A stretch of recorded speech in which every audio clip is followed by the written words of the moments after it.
Good afternoon. It's great to be back here in Tripp Commons. The University Roundtable has been in Tripp Commons for many years, and it's great to be back here after a stint at Union South. I'd like to welcome you to the first University Roundtable of the 2019-2020 school year. My name is Heather Daniels, and I'm the Secretary of the Academic Staff here at UW-Madison. Thank you to our sponsors this year, the Secretary of the Academic Staff Office, Wisconsin Union, Office of Learning and Talent Development, and the Chancellor's Office. Our Shared Future is the name of a plaque dedicated this summer that bears the seal of the University of Wisconsin-Madison and the Great Ho-Chunk Nation. The plaque is meant to spark conversation and discussions about the land UW-Madison occupies and the people who have called this place home for thousands of years. Today's roundtable is the beginning of that conversation. We are pleased to welcome Aaron Birdbear. Aaron is a registered member of the Mandan, Hidatsa, and Arikara Nation and serves as the Assistant Dean for Student Diversity in the School of Education. He first came to campus in 2000. In addition to his day job, he regularly gives First Nations cultural landscape tours of campus and was involved in the group that made the Our Shared Future plaque a reality. Please join me in welcoming Aaron Birdbear.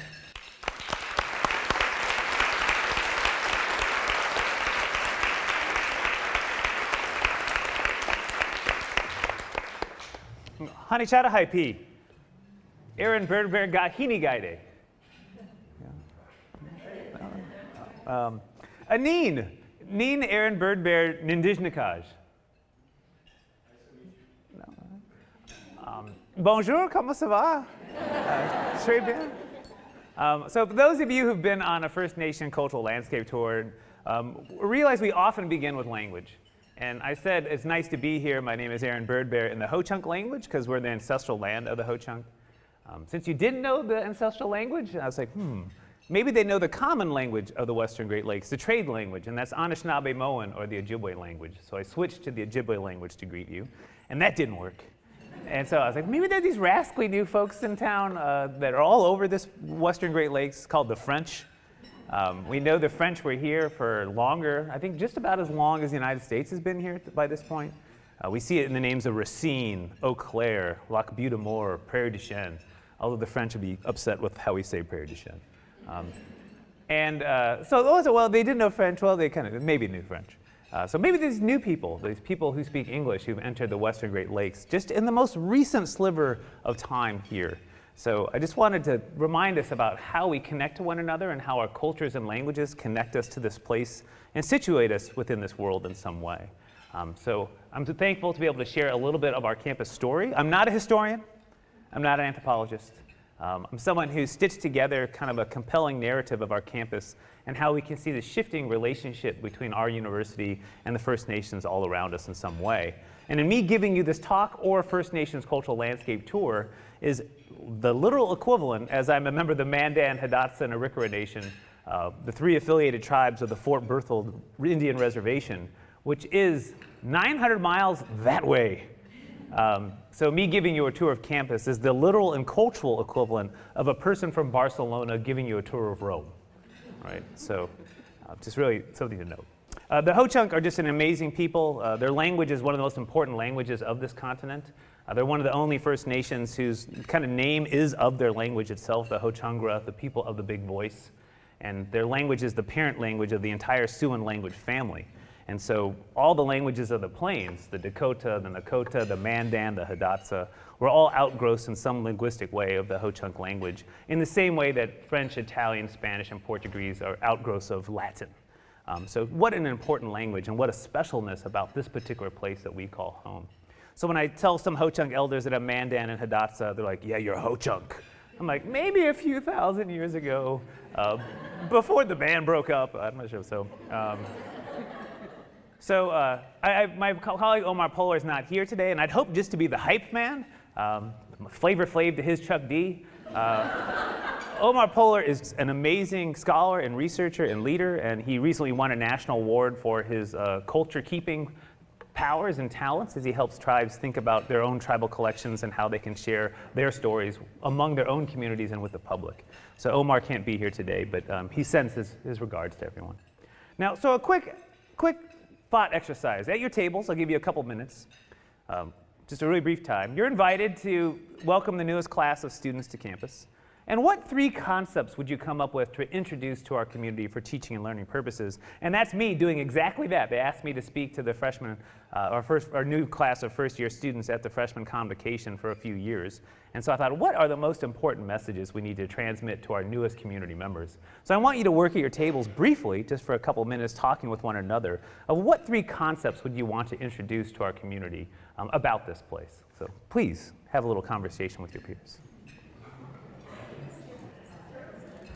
Are there any ideas that people kind of came up with that are just right there that you hope our community knows in some way as they join our community and become part of this institution in some way? Is there any ideas out there people would like to share briefly? Any immediate burning? Well, we're a shared governance. We're governed by shared governance entities, which the why for students is there's an opportunity for them to have a say in how things go in their participation. All right, so shared governance. The Associated Students of Madison is an important part of our academic staff and our faculty senate and how we make decisions collectively as a community. So shared governance be an important thing to talk to them about in some way. Any other ideas out there people want to share? Wisconsin idea. All right, the Wisconsin idea. Yeah, we're trying to, the beneficent influence of the institution on every home in the state. Right, we're trying to enhance the well-being of others in some way. So what a wonderful idea that kind of guides our institution in some way. And there's one more hand back there. This. Sifting and winnowing. Sifting and winnowing. So the wonderful sense of academic freedom that we have it's really important for advancing our society and research to be able to investigate whatever topic it might be, however uncomfortable it might make some people. That's how we're going to advance ourselves in our society. And indeed, when the Chancellor Wiley, an old chancellor of ours, said he used to go in front of national forums of other university presidents, and when they announced Wisconsin, we would get a standing ovation because of the academic freedom and the Wisconsin idea, these 2 principles that are so revered in higher education that we've championed for so long as an institution. So yeah, wonderful stuff. So shared governance, Wisconsin idea, academic freedom in the classroom. And I got to keep moving on, but I appreciate the sentiment, right? Lifelong learning, that we've got to keep learning as we go forward. So here's what we said. We said, how long have humans lived here? Like, how long have people actually been #chilling on this lakeshore, right? How long have people been kicking it with one another, getting each other's business, just being humans, right? And on whose ancestral lands do we live? I think our Shared Future Heritage Marker is trying to remind us about we're in the Ho-Chunk's ancestral lands, and they have other words and names for this place, Dejope. And the lake that this building is next to would be called Wangshikomiqua in their language. They have an entirely different kind of understanding and cultural connection to this place. Whose ancestral lands are we in? And who are our First Nation neighbors today? Who are the tribal nations that are around us? And obviously we're in the ancestral lands of the Ho-Chunk, and the Ho-Chunk are still here. Often you might be in the ancestral lands of one First Nation, but they, through history and all sorts of shaping powers, have been removed from that space and might be somewhere else. We're fortunate the Ho-Chunk are still here despite an incredible story of perseverance and resilience to remain in this space. We also have the Forest County Potawatomi neighbors who are just down the roads a little bit. So our neighbors would be the Ho-Chunk Nation and the Forest County Potawatomi Nation. So we thought if we extended that story a little further back about joining our community, it would just kind of help us understand and fulfill some of the expectations and learning goals we have for students. So the framework we kind of talk about today for working with Native American communities are the concepts of respect, revitalization, and reconciliation. Respect is kind of shown in this Our Shared Future, that we're starting to acknowledge some of the complex shared past that we have, some of the historic transgressions that this institution has been party to in relation to First Nations. In order to get to reconciliation, you first have to have truth. And so we're starting to do a little truth-telling as an institution for us to gain a deeper understanding of this space. And so this represents a really powerful component of truth-telling, the incredible complex kind of colonization effort that happened here that failed with the Ho-Chunk resistance to it. So just really important kind of things of respect, that we would know this shared history, that we'd all be informed as campus community members in some way of this shared history that we have, and that hopefully we'd be invested in the revitalization of indigenous cultures. It's hard to imagine, but not that long ago, Native American language and culture was criminalized under US law. In fact, the policies of assimilation and termination, which were designed to eradicate Native American language and culture from planet Earth, did not officially end until 1975 when I was in elementary school, right? So you're looking at the first generation of recovery and renewal after almost a 100-year attempt to eradicate all Native American language and culture from planet Earth through family separation, right? So my grandparents were forced to be removed from their families and put into off-reservation boarding schools in an attempt to eradicate our languages and cultures. So revitalization, how are we contributing to revitalization now that we understand indigenous knowledge and indigenous language is really important for us to understand kind of the crises that we're facing collectively as a human species on this planet. The Ojibwe assert that the seventh fire has been lit in their seven fire prophecy, and that we're at that fork in the road right now. And it's up to us to make a decision what we're going to do going forward as a human species with the kind of signaling of our planet responding in some ways to the influence we've had for all living beings on this planet. So just really important, respect, revitalization, reconciliation as a framework for how we might gain a deeper understanding of this space. So conscious cultural connection to place, like how we understand ourselves in this place, how we are connected to it. So we're going to kind of get a feel for conscious cultural connection to place. And often conscious cultural connection to place is shaped by how long you've been there. You know, how long you've been doing your business, enacting your ways of being, how you're encountering the environment around you and understanding that environment, and it kind of shapes your language and culture in some way. So we think about the Menominee, right? They've been here in the Western Great Lakes for 10,000 years and counting, right? They've been here a long time. And they speak about how their language doesn't work so well now that they live indoors with mostly sedentary lifestyles. That their language was about being engaged with the forest around them. And that now they live such different lives, their language functions a little differently. Like, how do we use this language now that we don't live in the same ways that our ancestors lived? So we can kind of see conscious cultural connection to place reflected in language, reflected in culture. So we're going to kind of take a gander, we're going to take a little look at our conscious cultural connection to place as a university community. So once again, we're going to work with your table mates, your table friends, and it takes a couple minutes to define two words. No digital devices, it's only your collective knowledge together. What do the two words Wisconsin and Mendota mean? So the words Wisconsin and Mendota, what do those words mean? We learned that the Ho-Chunk word for this lake was Wonkshakomikla, and that this particular town they called Dejope. So they have their own words for this place. What does Wisconsin and Mendota mean to us? All right. In the interest of time, since we all lived here, we should have knocked those out right away, right? We see these bodies of water, and you know, this is on our driver's license, at our cars, and we probably tell other people we're from this place, and you know, we're Wisconsinites or something, right? I won't ask the crowd, but we'll kind of move through this a second. But the name Wisconsin, the official line says, "Two gentlemen could not read each other's handwriting." So the state historical website says, a Miami language word. So the Miami language is kind of on the eastern shore of Lake Michigan, the Miami peoples. We have the Miami University of Ohio reminding us about that. The Miami people language word, Mescousing, you know, you're going to Mescousing. And curly Q, beautiful cursive writing, one guy thinks that an M is an OU in the French language. So Mescousing becomes Westcousing, which we somehow anglicized to Wisconsin, right? So that's how we work, right? That's how we roll. So that's the official story of how we get our state name, and the Mescousing word, like a water that runs through a red place, which is presumably the Wisconsin Dells. And so the Wisconsin River is the main north-south highway of the state. It'll take you all the way up the state. So what an important navigable body of water to know. So you know why it would be such a term of reference to this place. So that's the official kind of academic line about the nature of our name.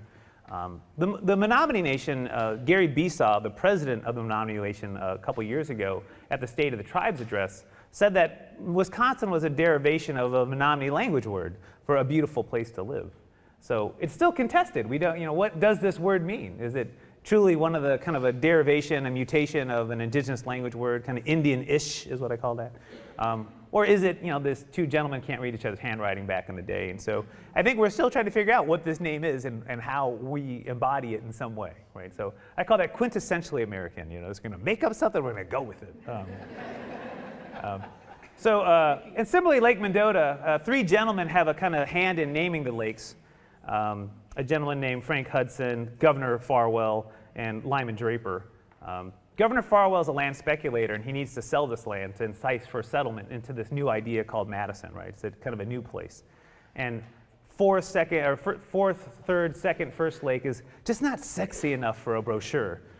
So he has to come up with new names to print 10,000 brochures to send back east to entice settlement. And so they kind of start with this idea. They think Mendota is an Anishinaabe-Moan word, an Ojibwe language word. It's kind of, sort of, not really. It's more Indian-ish. And so based on that word, they then make 3 other words that rhyme with it. They're all 3 syllables: Monona, Mendota, Wabisa, Kaganza. So they're gibberish, right? And that's just kind of how we get those names for an expedient purpose of brochures to sell land in this region, right? So kind of our conscious cultural connection to place and the names and how we understand the environment around us. And more importantly, what kind of education model do we have as a settler colonial society that doesn't ask us to interrogate the names of things? That we don't expect names to have meanings, so we never actually think even what this name is or why it came to be or how it references our connection to that place in some way. So it's just an amazing kind of component of being a settler colonial society where we just don't go deep. Like we just accept a name as a name and don't really try to understand how that name connects us to this place in some way. So just a really important part. So settler colonialism, right, and our conscious cultural connection to place kind of talks about destroying, displacing, erasing peoples so that people can claim these spaces for themselves, right? So the idea of settler colonialism is not going to be partnering with the Native nations as the French did before the United States arrived. The French kind of intermarried into the indigenous peoples of the Great Lakes, creating an entire new class of people in Canada called the Métis in the process. And we can kind of see that incredible French and Indian relationships with all the French surnames of the people in the Ojibwe and Oneida communities of the North, where Frechette and Skenador and Cornelius are just really powerful family names in the North, and they all come from this amazing integration of French and Indian peoples here in the Great Lakes. But the United States arrives, and they're not kind of having that same plan. There's not the same plan to kind of integrate. It's a whole different idea of colonization and settler colonialism to claim this space for the United States and an entire new society. And mostly people are thinking of Native Americans as disappearing or absent or not true actors within the society. And we can see reflections of settler colonialism in the Pipe of Peace ceremony. So the top photo, for 40 years, students at this campus dressed up as Native Americans and acted out in culturally appropriation ways. A Native American pageant for themselves the night before graduation. They'd have a pipe and they would kind of say incredibly amazing and crazy things that we look at today and say, nobody would want to do that today for fear of being caught on film and seeing that kind of transmitted to someone else. But that's just who we were as a society at that time. We see a photo from 1924 UW homecoming of someone's put up what they claim to be a wigwam. That is not a wigwam. Wigwam is a geodesic dome. That is more like a teepee-like structure. But we can kind of see this kind of, kind of haphazard representations of Native Americans in inauthentic ways. And that's kind of the settler colonialism idea of not a true respect of the indigenous cultures, but a thin recognition of them in some way. And the Pipe of Peace is actually in this room. And so I can see it right above me. It's painted on the ceiling. So it's the official motto and symbol of the Memorial Union, the Pipe of Peace itself. There's a tremendous amount of Native American imagery in this building, and murals on the upper floors, murals on the second floor main hallway.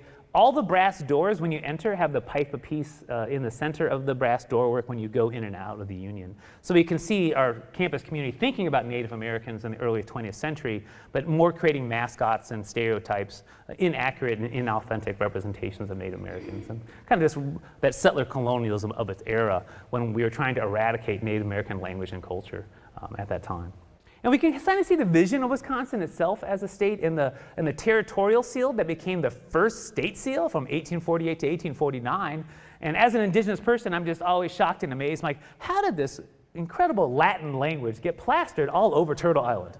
Where did this language come from? I don't think people even speak it anymore, but it's just emblazoned upon building after building, and kind of even our monetary currency has Latin reflected on it. And so the Great Seal of the Territory of Wisconsin is a graphic novel showing us the incredible terraforming of the land of Wisconsin. We see displacement of indigenous peoples in it. It's telling us exactly what the vision of Wisconsin is. So on our left side, we can see an indigenous, on the left side of the image, you can see an indigenous person kind of represented with a bow and a feather in their head, kind of leaving by a steamship that's going to take them away. We see European Americans coming in and transforming the land in the form of the plow. And the motto of the territory of Wisconsin and the first state seal is civilization succeeds barbarism. So that's the official motto for the creation of Wisconsin. So it's a pure white supremacy idea, right? We're going to create a white space cleared of indigenous inhabitants. That is the vision for the state of Wisconsin, and it's kind of why we kind of think of the great inequities we see in education, health, and law for different communities, is because we're still trying to untangle our white supremacy roots as a state. And we can see it so clearly codified in the vision for the creation of Wisconsin in the territorial seal and the state seal that comes after it. And so in what ways does our settler colonial education model kind of obscure the incredible humanity of this space in some way? So in the yellowish and the pink and the orange section, you can ignore the purple section. That orange, pinkish, and orange section are the 10 million acres of the Ho-Chunk Nation as recognized through treaty. So we can kind of see the incredible villages that are all throughout the ancestral lands of the Ho-Chunk. We can see the villages of Old Turtle, Day Jope, and Broken Arm that are now the cities of Middleton, Madison, and Monona.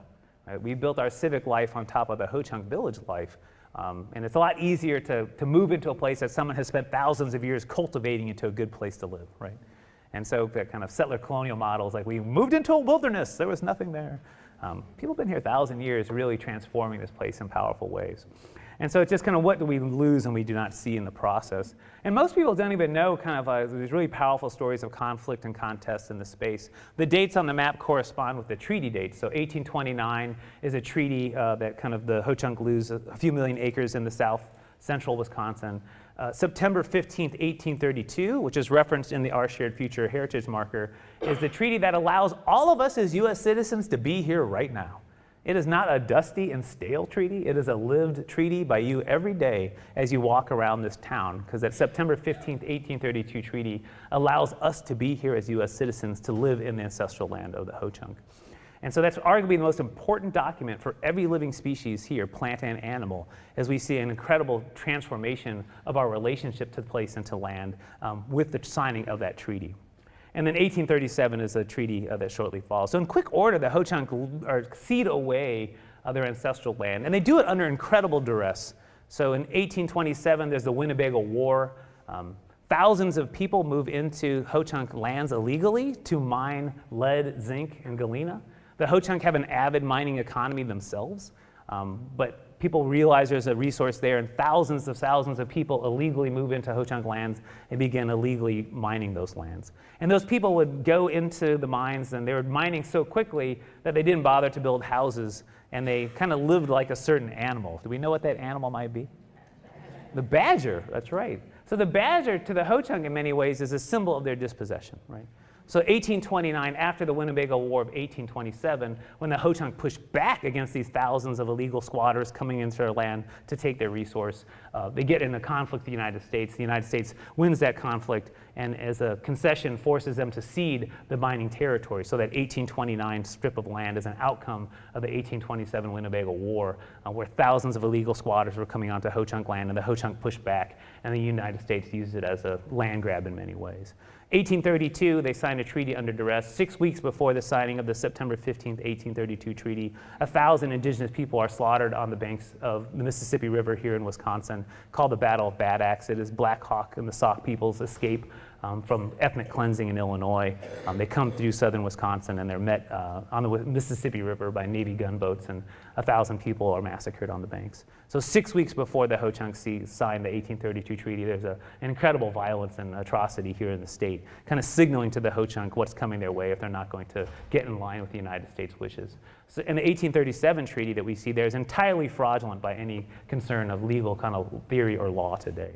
So we can kind of see under duress the Ho-Chunk lose their ancestral homeland, at least in legal title, in a kind of period of colonization here in the Western Great Lakes. So what an important story to kind of understand. And Our Shared Future is trying to hint a little bit about this amazing complex shared history that we have with the Ho-Chunk in some way. And the students themselves are getting #woke, right? They're starting to ask these hard truths. They want to understand the story of this space. In 2016, Shared Governance, the Associated Students of Madison passed a resolution asking for the university to recognize Indigenous Peoples Day, which we never did, right? Luckily, Executive Order 50 was passed by Governor Evers last week, where Indigenous Peoples Day is now recognized by the state as the second Monday of the year. The students wanted the Native Nations flags to be represented on campus somewhere. And we'd actually asked for that in the design of Day Job Residence Hall, but the university, for whatever reason, didn't want to go in that direction at that time. And the students also wanted to interrogate President Lincoln and his role in the Dakota 38. It's the largest mass execution in U.S. history, where 38 Dakota, Santee Sioux, and Ho-Chunk people were simultaneously hung on a gallows in what is now Mankato, Minnesota, an outcome of the 1862 Dakota War. So President Lincoln is president during the Indian Wars of the Great Lakes. It's not like he's an ancient history, but he's part of the Indian Wars themselves, and he's president during the ethnic cleansing campaign against the Ho-Chunk here in Wisconsin. So Native Americans generally don't sit on Lincoln's lap because to many in the Ho-Chunk, he's a symbol of ethnic cleansing and one of the most important cultural centers they have here in Daejeop. So it's a really complicated symbol to have as an institution. And we have that statue for all sorts of weird reasons. We say we have it for land grants, but that is not true. The reason we got it had to deal with a gentleman named Richard Lloyd Jones, who owned the Wisconsin State Journal. And he was a known kind of race baiter and known for his ultra-racist positions on political issues. And he steered the Lincoln statue to our institution. So we now say land grant universities, but that's not the reason why we have it. We kind of project a myth about land grants onto the reasons why we have Lincoln as a statue. So the students are just asking for hard truths. They want to know the story of this place. They want to know a more authentic and kind of complete story of this place in some way. And so following up on that, we were charged to create campus signage for the university. We wanted to make signs that were developed to advance multiple needs, including the needs of Wisconsin's sovereign Native nations to have their presence and heritage recognized and honored. And the university imagined this was going to take a few months. They thought, it's going to knock them out, we have signs around, it'd be good. And we needed to really ask the Ho-Chunk Nation, what stories should we tell? And the Ho-Chunk are going through their own process of discovery of what to share with the public. Their traditional ways of being kind of say that most of the information stays within their community. That they are just starting to think as a First Nation today what they should share with non-Ho-Chunk people. And there's, like in many things, a generational divide on how much should be shared and what should be shared. And so it's been an exciting process to support the Ho-Chunk as they go through this discovery of information and collective knowledge building about this particular place that we're all finding ourselves in today. And so it's really been rewarding and exciting to support that. And so here we are 2 years into this. We have one heritage marker designed at this time, which we consider a success. The university's like, must we go at this glacial pace? And yes, we do. If we want to get this right, then that's the kind of process we need to adhere to understand what kind of important concepts would the Ho-Chunk want us to know about this particular space. And so after developing this first sign, which our first draft was rejected by the Ho-Chunk Heritage Division as being kind of too problematic, they couldn't translate it into Ho-Chunk by any means.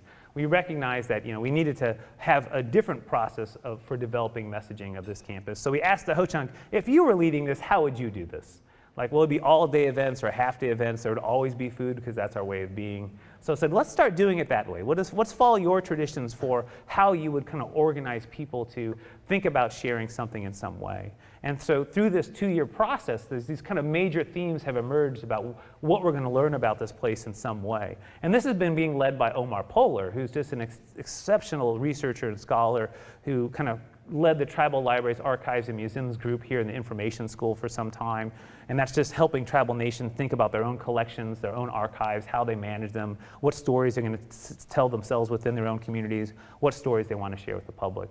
And so Omar's amazing work with the Ho-Chunk Daejeop Community History Project has kind of arrived us to these basic ideas of, they first wanted to know the forest removal history. And our shared future history, our shared future heritage marker is trying to help us understand that forest removal history in some way.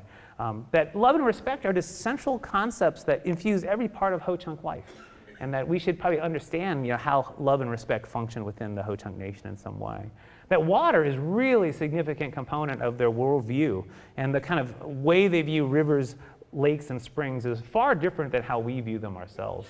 And so they're kind of wanting us to understand how their views of water and their connection to water as a people. They want to remind us that culture informs our relationships to place.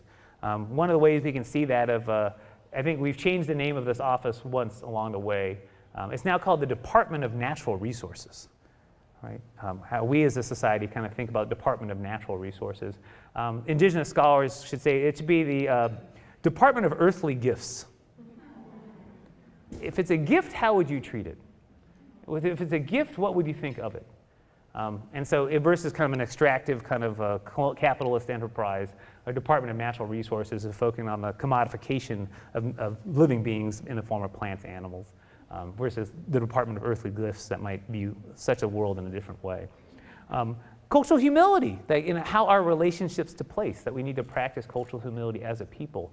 We think about when Native Americans have made compacts with nature. The Menominee asserted they made a compact with nature, that in order for them to harvest living beings, be it plant or animal, to sustain themselves as a people, they made a promise to ensure the environment would be good for every living being, plant and animal, and that their compact with nature was to ensure that every single living species had a quality of life that they were having as Menominee people. And similarly, the Ho-Chunk have an incredible reverence for all life in some way. And so what kind of cultural humility should we practice in our relationship to the planet in some way, shape, or form? And then they describe a power of this place, that there's an incredible transformational power in this particular location, and that maybe we could start understanding in some ways the incredible power of this place. And I see it manifested in the University of Wisconsin-Madison. I mentioned earlier these ideas of academic freedom. Someone shared with us the Wisconsin idea, that these are revered kind of principles and values for higher education, and they've been transforming higher education in their own ways as just really important guiding kind of philosophies for how we operate as a university community. So I kind of think of the transformational power of this place and how we embody that transformational power as a university community in some way. So to keep going forward, we have oursharedfuture.wis.edu. We have an incredible opportunity in front of us for the next 18 months to think about how we can teach about this place in some way. And so the Vice Provost of Teaching and Learning has afforded us some resources for people who want to apply and host the Our Shared Future Heritage Marker and teach about it in some way. There is an application at the Our Shared Future website where you can post a particular idea and hosting of this particular marker. How would you want to teach your respective community in the ways that make sense for your discipline, whether it be science, the humanities, the social sciences, engineering, health? What would make most sense for you to teach about this place through your own respective disciplines? And so the Vice Provost of Teaching and Learning has generously afforded us these resources to think about how we can teach. So we highly encourage everyone to think about submitting proposals and hosting this heritage marker within your particular school or college program or department, and think about how you can teach about it in some way to your university community. And that's following through on the commitments. The Ho-Chunk Nation president had said, he's hoping that this heritage marker is a spark for us to know more about this place in some way. And so we're hoping that this type of activity, we usually incentivize people through the idea of grants to do some new academic activity together. And so maybe that's a way for us to understand this place in a new way. So we encourage you to do that. And here we can see the photo of the entire Ho-Chunk Nation legislature came on June 18th of this year for the installation of the heritage marker prior to Bascom Hill going under construction. So it's wonderful that the Ho-Chunk Nation came here. But they did remind us that a heritage marker in and of itself is not a commitment. What does this marker compel us to do? That land acknowledgement statements or this heritage marker, if we allow them to be hollow and unfulfilled kind of messages, they become the mascots of the 21st century, right? They become kind of a really thin idea of saying, oh, we covered that topic, we said something, but we didn't really embrace the message of that in some way. It didn't compel us to act and respond to it in some way. And so we're hoping that we can fulfill the commitments where we want to do for the Ho-Chunk community, is that we all understand this place in some deeper way as a university community. And that would be the first thing that we could do to honor the kind of the messaging and their visit and connection to us as a university community. And then we had a wonderful speaker this year. Ho-Chunk speaker Samantha Skenador opened the Distinguished Lecture Series. And it's the first time, we got guidance as a community to engage this incredible effigy mound landscape around us. We have these incredible cultural expressions that were built between 2,500 and 1,000 years ago that kind of showcase the people's connection to this space. And she was encouraging us to go engage the incredible archaeological sites of our campus, to go to them, to reflect at them, and to think about our relationship to this place in some way. And as the Ho-Chunk describe it, as a sacred place to them. Both President Cleveland and Samantha Skinner have described Dae-Jope and greater kind of ancestral Ho-Chunk homeland as sacred to them. And so we don't necessarily understand what that means as non-Ho-Chunk, but I hope through our continued relationship building with them that we learn in some way the sacredness through which they view this place. One little quick down memory lane. Humans have lived here 12,000 years, right? The triangles kind of represent human activity 12,000 years ago when it was one gigantic lake, not 4 lakes, After the last ice age, the water levels are still a little high. The isthmus is a series of islands in the middle. The smiley face is us, just so you know, so you have your trouble on that. The isthmus kind of goes between Lake Monona and Lake Mendota. It's a series of islands at this time, and we can see where humans were kind of engaging in their activities as human beings around this giant lake all that time ago. So if you wonder why sections of Madison are flooding from time to time, we can kind of get a sense of the lowlands that they're built on. Similarly, the dividing ridge used to be the most significant feature of this town. It was a massive earthen wall formed by the last ice age, kind of a runoff area of this glacier, and it was like 8 stories tall and half a mile long. It was just this massive wall that runs from kind of where Park Street meets Olin Drive, and it runs toward our hospitals, toward the zoo. And so we can kind of see that represented here on the Google map on the bottom part where it's situated in this town, where the dividing ridge used to be, and we can kind of see it drawn on the top kind of diagram. And on top of it were 22 different conical, linear, and effigy mounds built on top of the dividing ridge. We tore down the entire dividing ridge to fill in the wetlands and marshes of downtown Madison. So most of the isthmus, good portions of the isthmus are landfill. The entire University Hospital is built on landfill. This used to be such an incredible wetlands and marshland area that we've done a tremendous amounts of terraforming to create the city of Madison. So for Ho-Chunk, maybe our stories, our ways of being carry these places in some way of how we understood this place, how we connected to this space. And so if we don't even recognize today how much change has happened here in such a short order of time, the dividing ridge kind of reminds us of just how powerful change has happened in this space. The most significant geological landform of this space has been eradicated in a very short period of time. So just kind of remind us of that. And that, we're most likely the most archaeological rich university of any in the United States. So with our 12,000 years of humanity, with all these amazing conical, linear, and effigy mound expressions in this space, it's something that we are thinking about, how do we teach and learn? We've only had this knowledge, at least in a form that we accept as kind of peer-reviewed, valid knowledge, since the year 2000, when Indian Mounds in Wisconsin was published by Robert Birmingham and Leslie Eisenberg, and has been updated with Amy Roseborough, has contributed to the 2nd edition. Spirits of the Earth, another book by Robert Birmingham. The 2005 Archaeological Survey of Campus. And so we all just have a brand new understanding of the space through kind of research and study and a methodology that we accept as a university community. And it's this exciting story we're learning to share. And we need to partner with the Ho-Chunk Nation and the other First Nations to tell this story more accurately about what this space represents to us today. So for those of you who don't know, if you never visited them, we have these wonderful archaeological sites. We have 2 nationally registered historic sites on campus that are indigenous landmarks. One is the double-tailed water spirit in Thunderbird effigy on Observatory Hill, and we see the double-tailed water spirit emerging from the snow. We can see Agriculture Hall. We can see the representation of those 2 effigy mounds that are built into the floor of Dajope Residence Hall that was named by the Ho-Chunk. We see the bent-winged goose next to Dajope Residence Hall.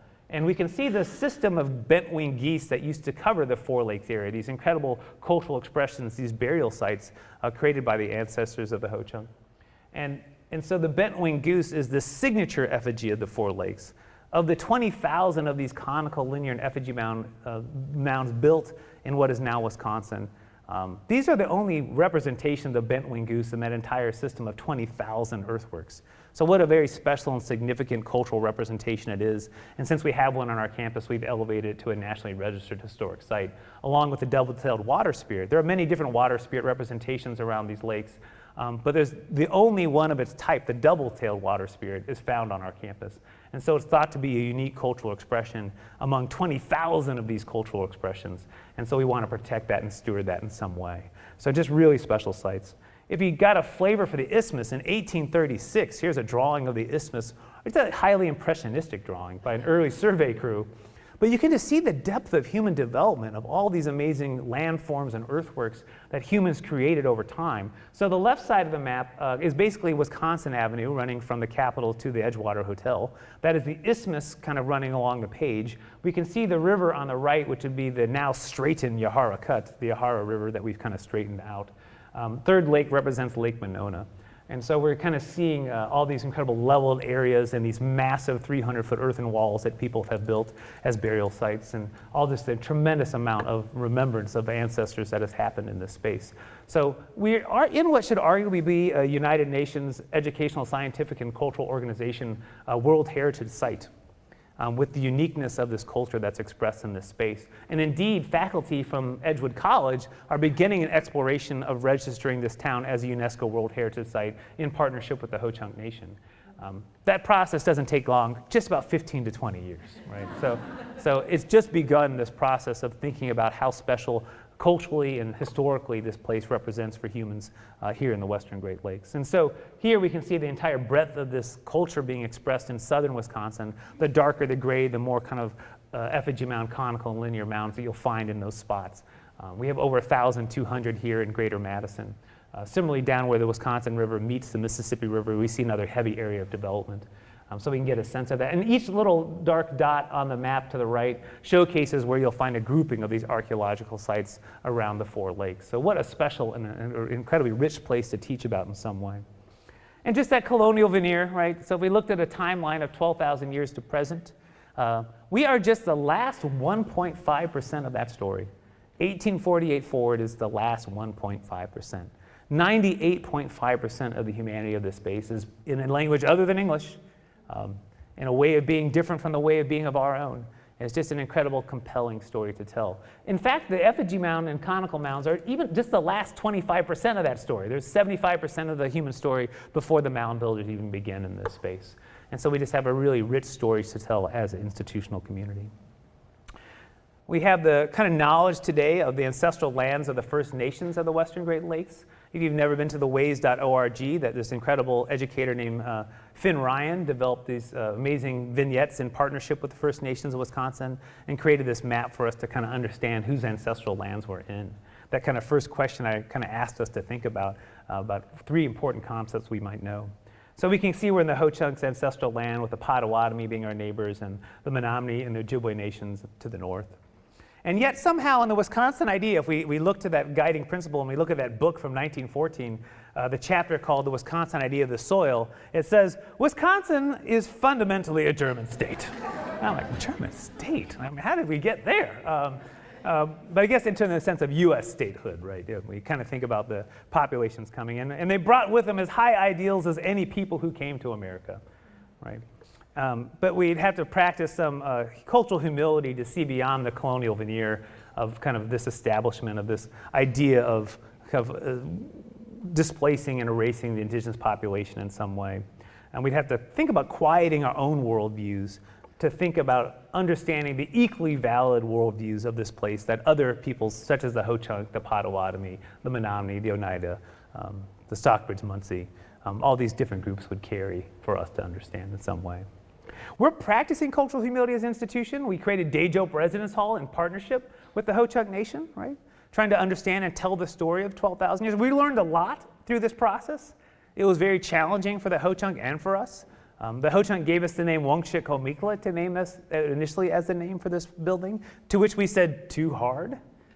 A place of learning can't learn something? Is that really us? We can't learn something? And so the Ho-Chunk responded with Dajope Hall. But if you look at the plaque in the building, it says Lakeshore Residence Hall. So even when it opened, it had a holder name because we kind of, as a community, had turned down their first gift, the name of Wongshik-Homikla, because we felt it was a little challenging for us to learn in some way. So we ended up with Dajope. So we give the hall a thumbs up as a university. The Ho-Chunk probably gives a thumb sideways a little bit because we didn't take their first gift. It would have connected us to the lake and their kind of view of the lake and their worldview in some way a little more than just the name of the village of Dajope that used to be here on the isthmus. Practicing our cultural humility, we had Representative David Greendeer speak at convocation and share kind of his perspective as a Ho-Chunk person. And this took a lot of courage. I did the convocation for 5 years. I'm a known commodity, you know. I'm not going to color outside the lines, right? And so the university took the courageous step to inviting the voices of the First Nations themselves and this very big event welcoming students to our campus. We invited the presidents of the First Nations of Wisconsin to join us. The first time in 167 years as an institution that we thought about inviting tribal leadership specifically for our long-term strategic relationships with them. And so we're just beginning this as a university community, and we're practicing a lot of cultural humility in this process of how to establish these long-term relationships with these tribal leaders. And that, we're learning about the forced removal history of the Ho-Chunk. And that really, a way to understand this forced removal history of almost 40 years of 6 military campaigns to remove the Ho-Chunk from Wisconsin, that's one of the most incredible stories of love and resilience. It's a love of this place that is so great that despite 40 years and 6 military campaigns against the Ho-Chunk, they would not be removed from this place. That is just an incredible story of love and resilience as the Ho-Chunk demonstrate their connection to this space. And it's a little bit of the reason why we don't understand this space better, right? We still have to heal our relationship after this great disturbance and this great violence that was enacted to the Ho-Chunk Nation in some way. And we have to reconcile our role in that. It was not unique to the Ho-Chunk, right? The entire continent goes through kind of an Indian Removal Act and ethnic cleansing of the continent. And so we see the general diagram at the top, but the bottom really shows us the outcome. The darker the green means the more Native Americans in that county. And so we can kind of see the outcomes of the Indigenous Removal Act. We have the ethnic cleansing of the eastern half of the continent as people are deposited into Indian territory, into what becomes Oklahoma. It impacts the Ho-Chunk and the Potawatomi in this state in particular. So we can get a sense of this great transformation of this place. So we have cultural humility as a tool for us to engage in this journey together. Right? It's a tool we can all use to think about how we can understand this space in new and powerful ways. Here's all the names for the Mississippi River in indigenous languages, right? So there are still 169 Native American languages spoken today. And we are just beginning to think about working with Native nations. We had that summit in 2015. It led to a strategic plan. We're trying to figure out how to work with the First Nations of Wisconsin, how we can use our resources to reconciliation, revitalization, and respect. We're going to strengthen working relationships and educational opportunities like this one today to understand this place. And that we have these tools of respect, revitalization, and reconciliation to help us work toward this effort. And last but not least, we can always practice the 4 R's. Respect, relationships, reciprocity, and relevance. Respect, do I do our homework and understand whose home we're in? Relationships, are we interested in a long-term relationship? Because short-term relationships or one-off relationships usually don't benefit First Nations.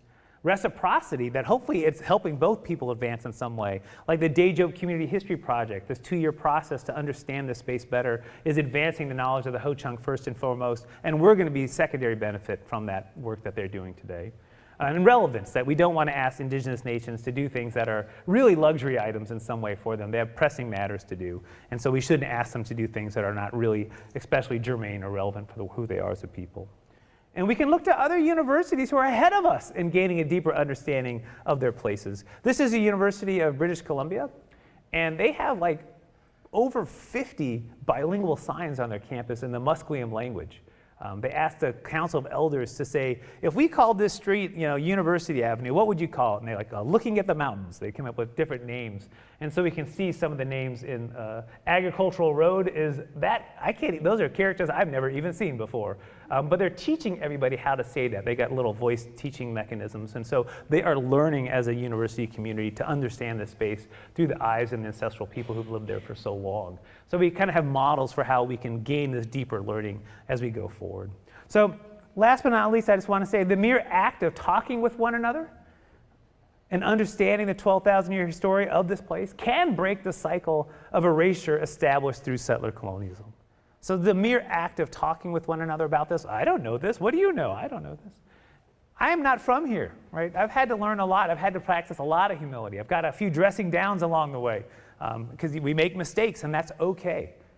We're going to have to make mistakes to learn and go forward, and that's just part of the process. So I just want to say thank you so much for coming out today and thinking about how we can gain a deeper understanding of this space. It is work we are doing with the Ho-Chunk Nation today. So on Wisconsin, Pinagigi, Wonkshikomikla, what a beautiful lake we have next to us. Have a wonderful day.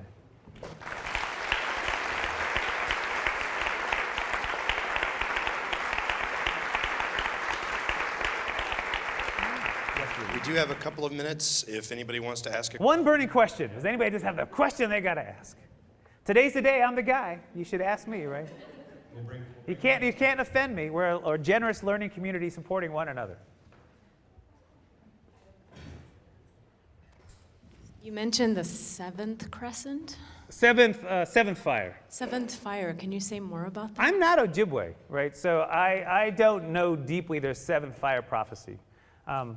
But Professor Brian McInnes in the School of Human Ecology presented and shared that particular information, that in their prophecy of kind of how we grow and function as a species in this universe, we've reached the seventh fire. And it's a time of kind of change or action that we need to address as a human species. And so with maybe climate change happening, right? And the Ojibwe peoples and their connection to the environment and how their culture functions, they greatly are intimately connected to the environment, wild rice, all the plants and animals they fish and harvest. They've seen all these changes happening to the environment that's impeding their ability to engage in these activities. So they say something is up. And so for them, it's the lighting of the seventh fire. It means that we're at this place where we have to make a decision collectively as a species, as a people, to address, what our future is going to hold for us. Are we going to take a non-response, or are we going to do some direct response in some way? And so the seventh fire prophecy is kind of a guiding principle of who they are as Anishinaabe peoples. And they say that we're at that fork in the road right now, and that maybe we should think about our actions collectively as a species. I kind of think about it, my mother's a member of the Navajo Nation, so we're Dene, and we talk about trying to go through these kind of evolutions of kind of being, and that we're in the fourth world and we're striving to get to the fifth world. And that to get to the fourth world, it was a flood, like many, many people's stories have a flood event. And in the fourth world, from the third world to the fourth world, the third world begins flooding. And we have to send Grasshopper to go find a hole in the sky. And we get the world's tallest tree to get us to the hole. And everybody starts going out the hole in the sky from the third world to the fourth world. Unfortunately, we can't get everybody out, so we have to plug the hole before it starts flooding the next world. And all those people, who didn't make it, are these creatures of the sea. And so most Navajo Dene people don't eat seafood because you could be eating one of your ancestors, right? So kind of this cultural stories. But so here we are, we're still aspiring to the fifth world. And it's going to take a global consciousness, a global unity for us to make that leap to the next world. So I kind of think that these different indigenous worldviews that kind of show us that we're still growing as a species, we're growing as people, and that we're going to have to all come together collectively as a species to make that growth, to reach another place for ourselves. And maybe this current kind of challenges that we have in the climate change that we're facing on this planet are going to force us all to unify in some way to think about the welfare of our species and all living species on this planet. Aaron, thank you so much for a wonderful talk. Mm-hmm.